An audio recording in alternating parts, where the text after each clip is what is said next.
Hello friends, welcome to my channel. இன்றைக்கி நம்ம சேனலில் என்ன பார்க்க போகிறோம்னா, சூப்பரான ஒரு முட்டை ஆம்லேட் குருமா தாங்க பார்க்க போகிறோம். வாங்க அதை எப்படி செய்யலான்னு பார்க்கலாம். 3 முட்டை உடச்சி ஊற்றிருக்கேன். அதெல்லாம் கொஞ்சமாக பெப்பர் தூள் சேர்த்துக்கலாம். அது கூடவே ஒரு 1/4 ஸ்பூன் மஞ்சள் தூள் சேர்த்துக்கலாம். 3 முட்டைக்கு தேவையான அளவுக்கு உப்பு சேர்த்துக்கலாம். அது கூடவே ஒரு 4 பல் பூண்டு சின்ன சின்னதாக கட் பண்ணி வச்சுருக்கேன். அதையும் அதில் சேர்த்துக்கலாம். இதை நல்லா மிக்ஸ் பண்ணி விட்டுக்கலாம். இந்த மாதிரி நல்லா முட்டையை அடித்து எடுத்துக்கலாம். கடாயில் கொஞ்சமாக எண்ணெய் சேர்த்துக்கலாம். அடித்து வச்சுருக்க முட்டையை அதில் சேர்த்துக்கலாம்.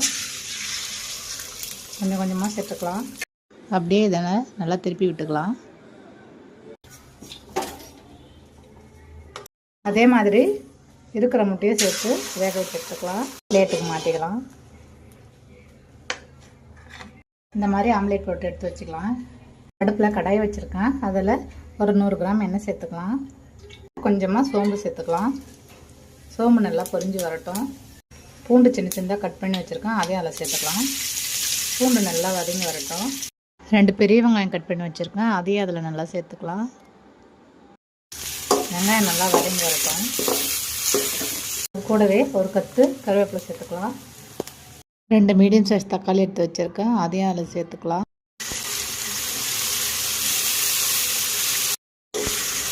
பாருங்க, தக்காளி வெங்காயம் நல்லா வதங்கி வந்துடுச்சு. சமயத்தில் மசாலா சேர்த்துக்கலாம். 1 ஸ்பூன் கரம் மசாலா சேர்த்துக்கலாம். 2 ஸ்பூன் மிளகாய் தூள் சேர்த்துக்கலாம். நல்லா எண்ணெயிலே மிக்ஸ் பண்ணி விட்டுக்கலாம் மசாலாவெல்லாம். அதில் 1 டம்ளர் தண்ணி சேர்த்துக்கலாம். குழம்பு நல்லா ஒரு 5 நிமிஷம் கொதித்து வரட்டும். குழம்பு நல்லா கொதித்து வந்துடுச்சு. இந்த சமயத்தில் நம்ம ஆம்லேட் போட்டு வச்சுருக்கோம் இல்லையா, அதை அதில் சேர்த்துக்கலாம். 2 பீஸாக கட் பண்ணி சேர்த்துப்பேன்.